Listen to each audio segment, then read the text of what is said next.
nous sommes dans un coin de Cursan où il y a une belle richesse. Sur toute la longueur, nous allons voir 6 variétés d'orchidées, mais ce sont des orchidées qui sont toutes protégées dans toute la France. 2 belles plantes. Celle-ci, l'orchidée verte, j'en ai déjà parlé lors d'un reportage précédent.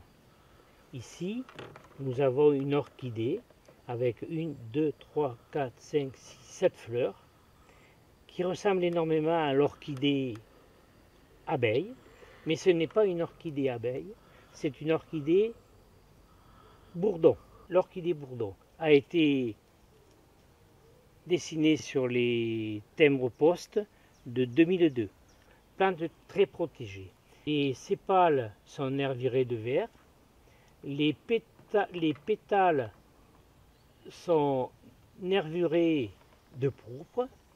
Nous n'avons plus le mugron comme l'orchidée bécasse. Nous n'avons que 2 tout petits points et nous avons toujours le petit oiseau qui sort du nid. La plus belle des orchidées, pour moi, qui va finir au printemps de fleurir, dans 8-10 jours, on ne la verra plus. Elle fleurit depuis 5 à 6 jours, c'est-à-dire qu'environ 15 jours de floraison dans l'année et elle disparaît, on ne la verra plus. C'est une plante que j'ai beaucoup aimée et que j'ai cassé les pieds à mes collègues au travail en leur montrant les orchidées sauvages qui pour eux, parfois, c'était un peu aléatoire d'aller voir ces plantes. Mais aujourd'hui, ils pourront regarder le film et voir que les orchidées sauvages, elles sont très belles. Cette orchidée, elle a beaucoup de secrets. On ne va pas la voir pousser. On va simplement la voir quand elle va être fleurie dans les talus. Parce que c'est une plante héliophile, c'est-à-dire qui n'aime pas la lumière. Elle aime plutôt les côtés ombre des talus, de manière à vivre et à ce que le soleil ne jaunisse pas le blanc de sa fleur et de ses pétales.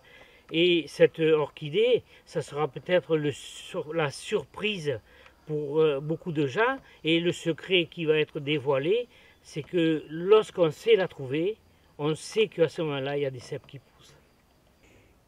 Cette petite fleur, orchidée de Fuchs, est très belle. Elle est blanche avec des liserés de rose ou de violet, plutôt violet que rose. On verra plus tard que d'autres sont violettes, lilas ou blanches. Mais ici, c'est du violet. Cette petite fleur a un labelle trilobé, dont la première partie centrale est plus longue que les 2 autres. De plus, les 2 sépales qui sont au-dessus de la fleur forment les 2 ailes d'un fameux oiseau, l'oiseau le faucon cresserelle, qui fait le Saint-Esprit en chassant dans la nature. C'est une orchidée.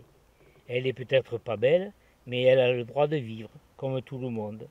C'est la première fois que j'en trouve sur Cursan. Depuis 30 ans que j'habite Cursan, je n'en ai jamais trouvé. Ailleurs, autour de Cursan, oui, mais sur Cursan, je n'en ai jamais trouvé encore. C'est une néotie nid d'oiseau. Alors, pourquoi néotie nid d'oiseau? Parce que le rhizome et les racines ont la ressemblance des brindilles qui forment le nid d'un oiseau.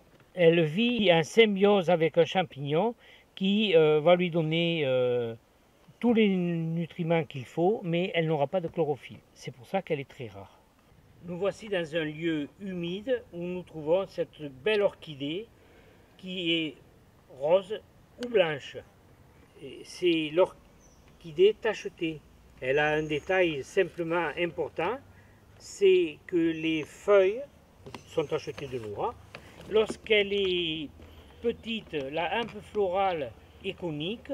Lorsqu'elle va devenir grande, en pleine floraison, la hampe florale sera cylindrique.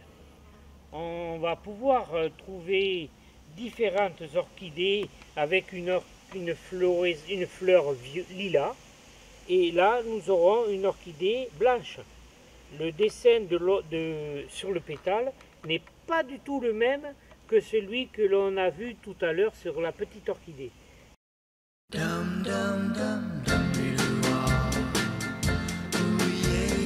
Alors avec ces fleurs, c'est la fleur de sureau, c'est le sureau comestible. Avec ces fleurs, on peut faire des beignets, on peut faire du sirop de sureau et on peut aussi saupoudrer une assiette de fraises qui donnera un petit goût de litchi.